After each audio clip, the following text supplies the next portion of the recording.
Hi Chinhua, how are you? So nice to see you today. I'm excited too. Hi Sam. Yeah. I'm really glad to be on this blog. Thank you so much for being with us today. So Chinhua, you and me were in the same dental school back in India, and then we've been here, we've met a couple times here, and I mean, it's so nice to see you back again online. Woohoo! Alright, so tell me about your US journey. Like, what made you decide to come to the US? So I came here because I have like siblings here. I had an older sister, she's in Boston, and then I had another sister and brother all here. So I thought it would be a nice venture to join them, and they are dentists too.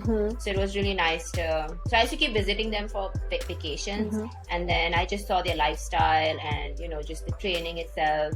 And I just wanted to be closer to them. And my parents' plan was for all of us to move here. So I just wanted to keep up with the plan and not create any obstacles. Like parents are like, oh, I want to send my kids to US to study. It's like typical parents, right? Go send them abroad to study. Right. So what was your experience in India, or did you just straight up after BDS start applying to places in the US? Yeah, so immediately in my final year, internship, I took the part 1, part 2 boards. And then, so usually you apply a year before. So in internship, I think I went for my NBD part 1 and part 2. And I came here and I took those 2 exams. And then, so I got accepted for 2012. I think for 6 months or so, I was in University of Pennsylvania. I was a research assistant. So I used to help one of the researchers there on composite bonds. And I used to just do a lot of like data testing on how strong the bond strength are with different composites. So that's how I spent most of my 6 months. And then the other 6 months, I was observing my dad and working in his clinic. So yeah, that was the 1 year before I started. Before you started, yeah. And then the usual like NBD and TOEFL. And did you have to do GRE as well for Perio, or no? I don't so think luckily at that point I had only part 1, part 2 TOEFL. There was no GRE. Oh, good. And that's it. So, so you had research in your background before you did Perio. So that must have been an important part to get into, right? Definitely. So I would highly recommend some research because after I graduated in 2015, I was a full-time faculty at Temple for 6 years. And I would have students always ask me for recommendation letters. And then I would be very friendly with my colleagues who are the directors of all the programs, like director of endo department, director of oral surgery. So as colleagues, I would just chat with them and say, oh, hey, there's a student, she's really bright, she's applying for, the endo program. What do you guys look into for a strong candidate for application? And they were like, oh, so, some nice research background would help. So I would highly recommend for people who are applying, especially specialty programs, it's good to have some research background. And I think most of the program directors are looking for that. Would you recommend any sort of CE courses before applying for the program? I actually did a bunch of CE courses. I liked his course, but I think it was not along the interest of my application. So if I was applying for, say, prosthodontics or for, another fellowship or something in Cross, then it would have helped me. But veneers was completely off from Perio. So I wouldn't recommend. Sorry. So were you interested in Perio from the beginning? Like, were you planning to go for Perio?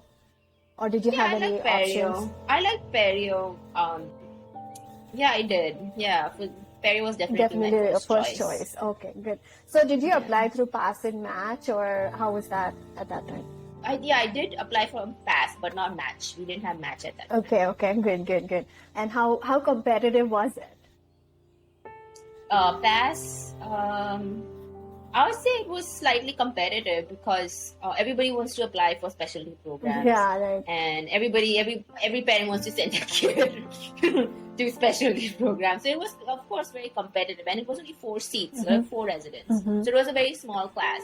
So the smaller the class is, it's more difficult to get. So they usually have like 200, 300 applicants, and just to fill 4 seats. So it was definitely competitive. But I showed my interest in the program, and I emailed the program director and the clinic director and asked them if I could, observe in the clinic. And so they allowed me, luckily, to observe in the clinic. So I went to the clinics and saw how the other residents work, and they actually let me see a case as well, like a cyst. But nowadays I don't think so. They allow that because it's very restrictive, I think, because of COVID. So they don't allow anybody to come in the clinics. And so I showed my interest physically by being present in the department.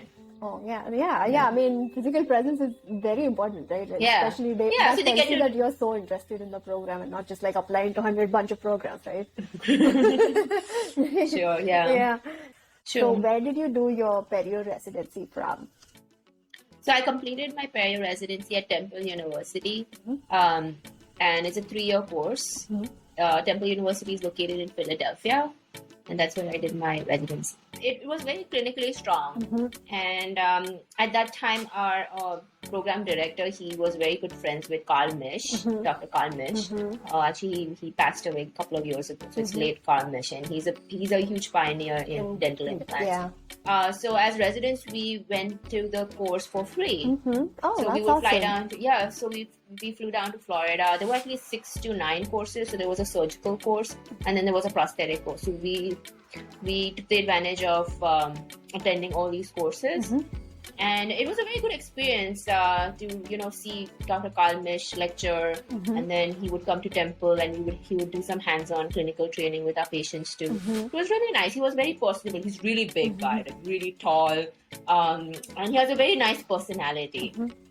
And people from all around the world would actually attend his seminars, and it is called the Misch International Institute. Yeah, so we had a full class full of dentists just wanting to learn from him, and it was a very good experience. So the first year of Temple was good. We did mostly non-surgical, and then we just did a few crown lengthening and gingival flap. The second year, we started getting more patients for implants.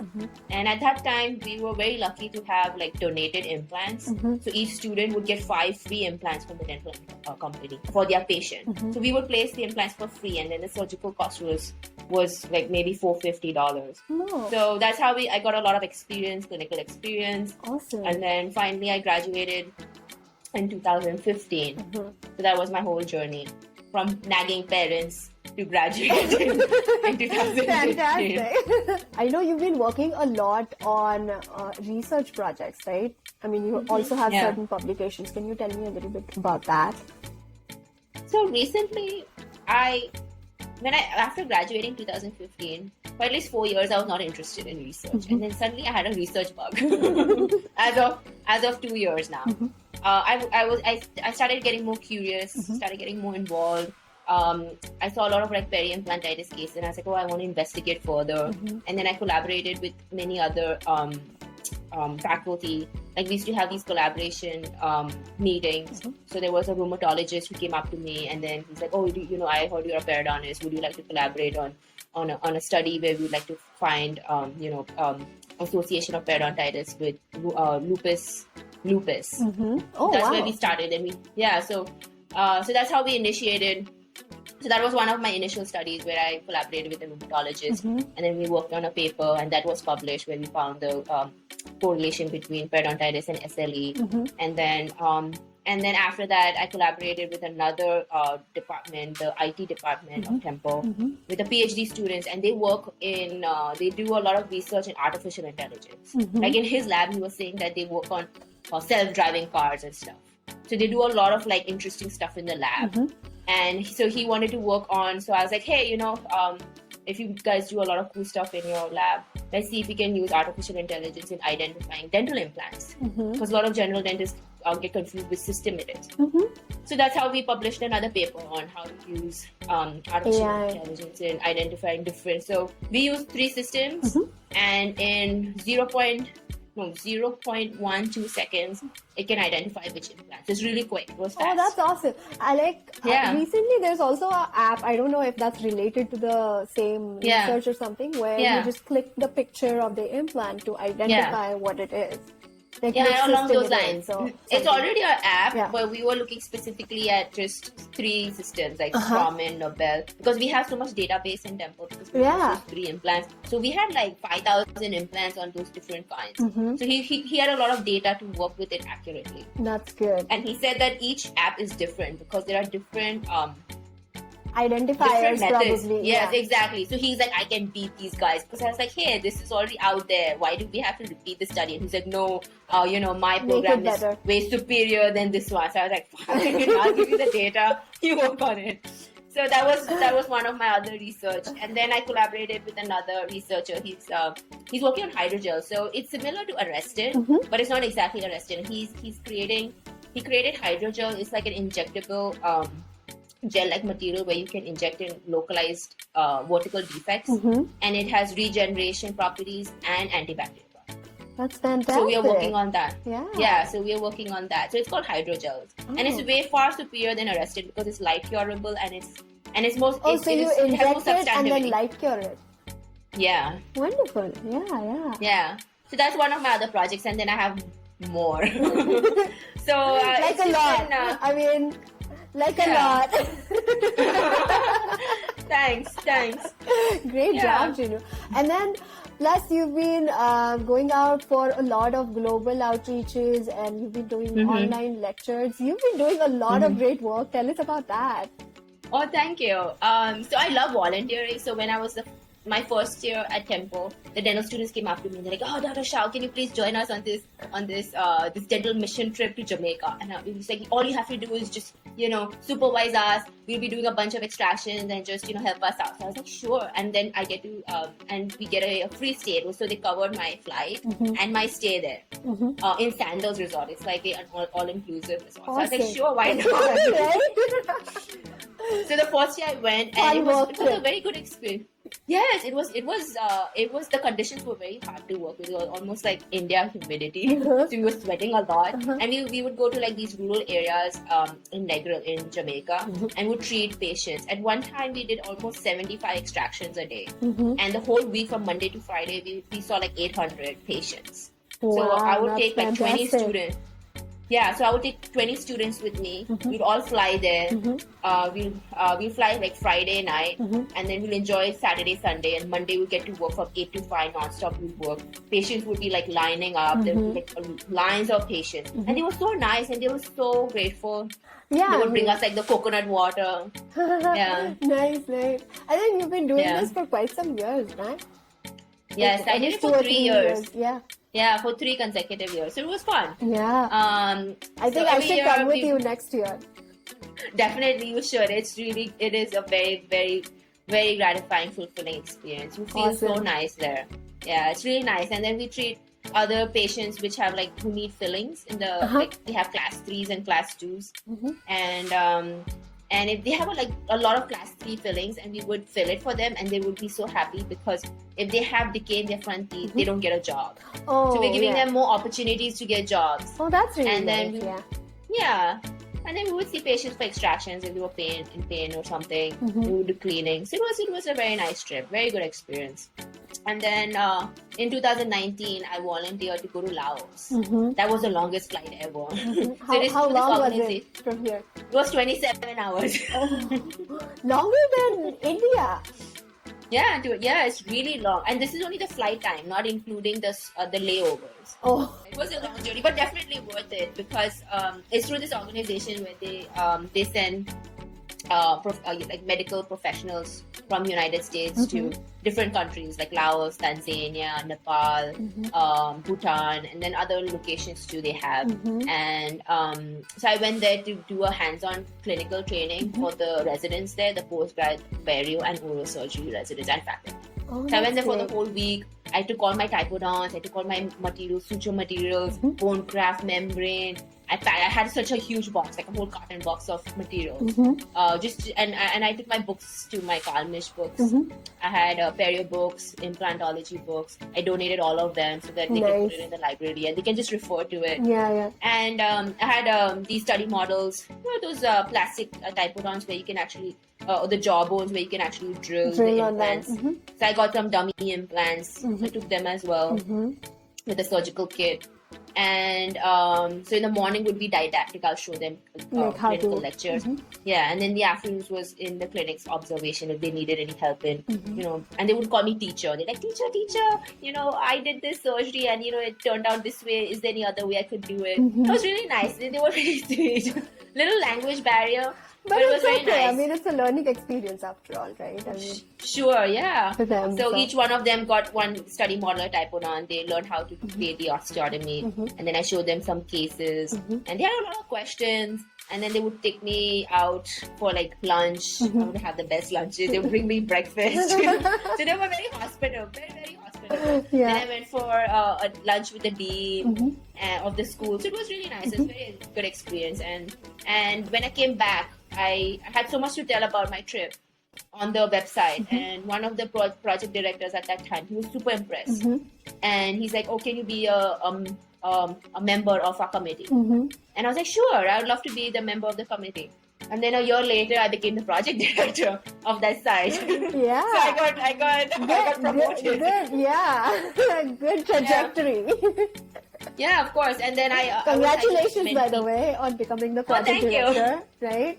Thanks. It's very fulfilling. And now because of COVID, I have developed this whole online e-volunteering. So I upload lectures on this website where they will still continue to get educated, like get information on the latest technologies or anything they would like to learn about, say sinus lifts or just bone grafts or anything, even the most simplest thing regarding perio and implantology.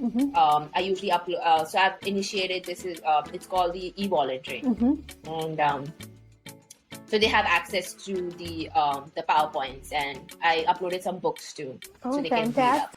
Thank you. I'm so proud of you, girl. Thanks. Tell your dad you did all of that. He'll be proud too. Yeah. I'm sure you already must have. Alright, so I'm going to go to the next. The good, the bad, the ugly about periodontics. Like, what do you like? It is super stressful. Super stressful. With perio, we have to rely so much on the patient's regenerative capabilities. Because there's so much oral systemic link. So just imagine like doing a huge graft. Patient has smoke, a patient has diabetes, patient has osteoporosis. So it's mostly patient dependent, and there's a lot of factors which we have to take into account for the success of the treatment. So yes, it's definitely stressful, and you need to have a good prosthetic backup too, because you can place the best implant, but what if the general dentist or prosthodontist it's there's a huge cantilever or there's an overhang or something. It's gonna compromise the implant. Cantilever, exactly, and the patient's not keeping their home care clean. They do not follow up with so it is stressful, but as long as the key for success is to case selection. You need to know what case or what surgery would fit best for the patient and think would work in that case. It is good, so that's the bad. That is stressful, and there are a lot of risk involved as far as just the successful long-term prognosis. But the good is that you have to be really passionate about perio, right? And it's just the gratification you get from helping patients to actually getting a good function behind, because most of the patients I see, they do not like the partial dentures or they do not like the removable dentures. Some of them can't even smile. So it is you're giving them the confidence, you're giving them to smile, you're giving them something they can chew on. And there's what my patient last week said, oh, now I can enjoy a steak. So it's important. And sometimes we take it for granted because we have our own teeth and like, we can eat whatever we want to chew. But when we have to put ourselves in another person's shoes who has exactly, like they can't smile, they're a little embarrassed, they're missing some teeth, or they can't, their dentures, it's embarrassing in social social events. So I think being very having empathy for the patients and actually understand what they're truly going through, and it's important. So that's the good. Just seeing your patients happy. Yeah, I like that point of looking at it through the patient's perspective. Like they are getting so much out of it, and then if they get aware of this part, that if they just stick to their home care a little bit more, then they'll be able to enjoy so much more out of it, right? It's all about motivate. Yeah, it's all about motivation. We also need inspiration all the time. We always need motivation because sometimes we are like really high and then we just crash, and then we have to pick ourselves up again, and then go back we go higher, and then we crash. So I think developing good relationships, especially with people like you, you're so inspiring. Thank you. You're helping so many You too. Thank you. Yeah. Yeah, because you're helping so many people out there who are actually interested in applying. They want to advance their career, or they want to look at different opportunities, and it's a good guidance for them to learn from our mistakes or learn from our advice and take it forward. So I think you are a good bridge, and you're filling up the gap.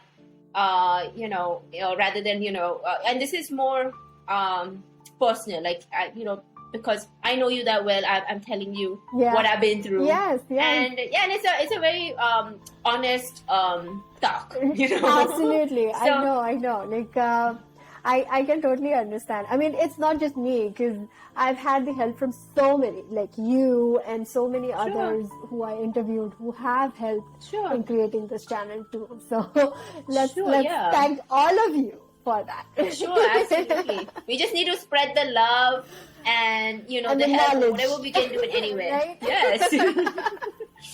Yes. Let's go to the next question now. Okay, so how is life after dental school? It is good. I like it.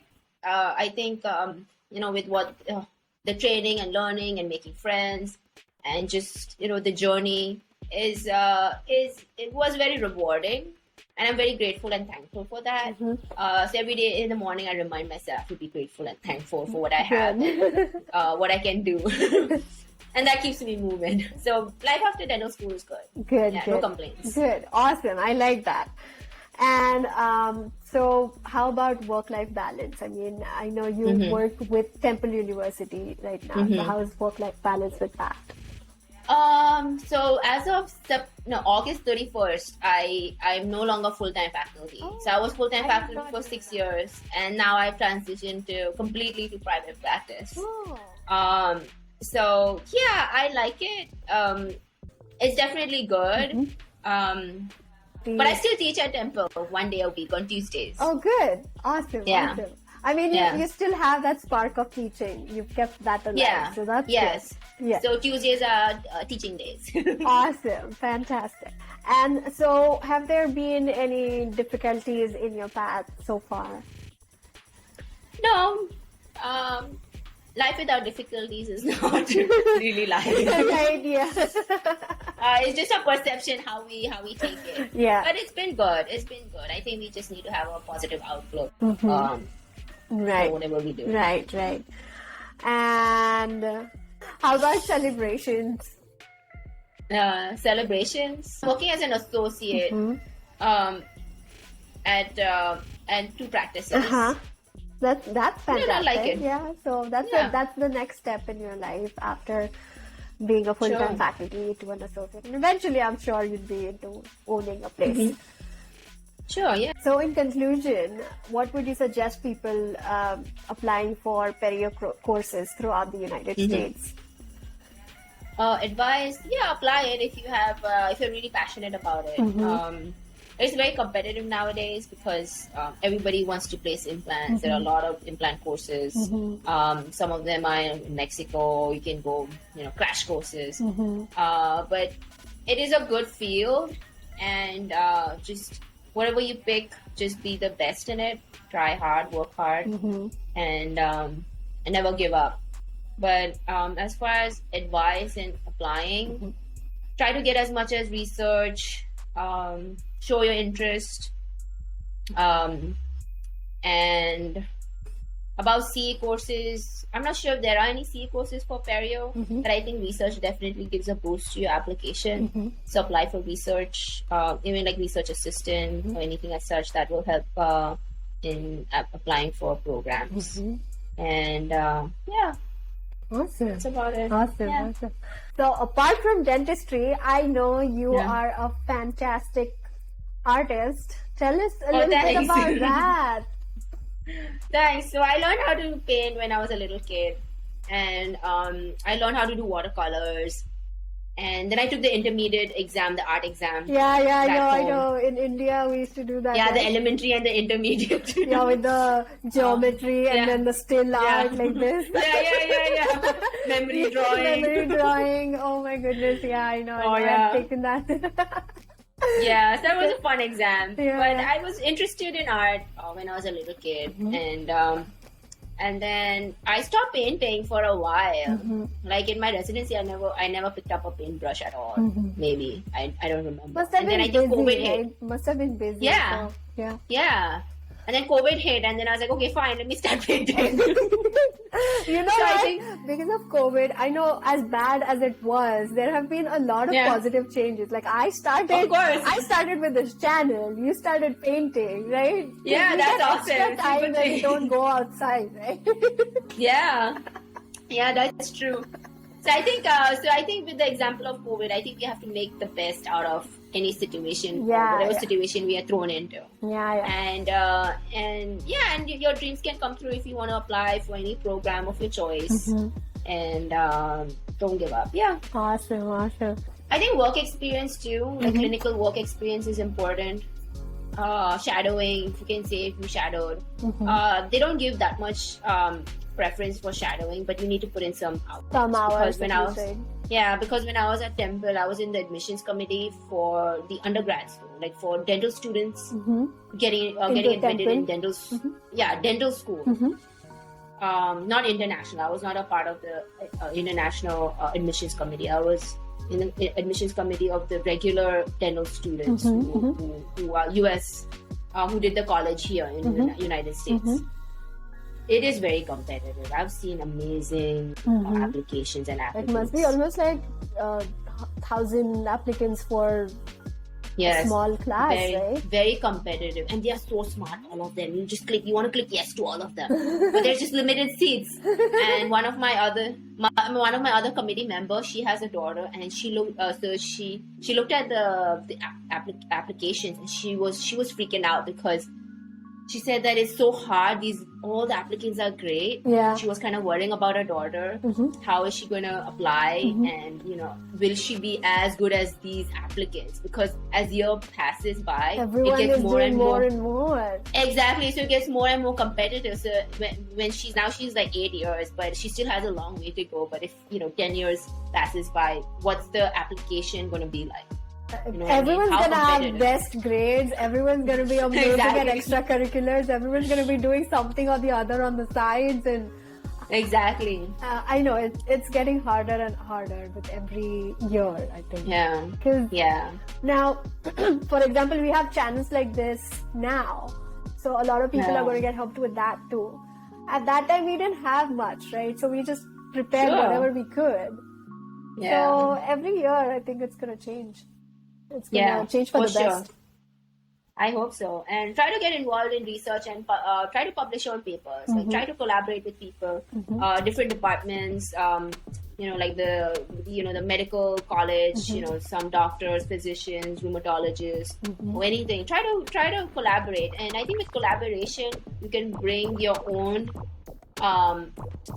strengths to the study, and when in collaboration, each one of the collaborator can bring their own strengths to the study and makes it a wonderful study, and then you can publish it. And you just need to have one question, one hypothesis which you want to work on and you're curious about, and try to publish some papers, and I think that will help in your CV and that will reflect good. Awesome. Fantastic. That was so amazing. I mean, thank you so much, Chinhua, for all the you're welcome. I love talking to you. Yeah, it was fun. All right then. Alrighty.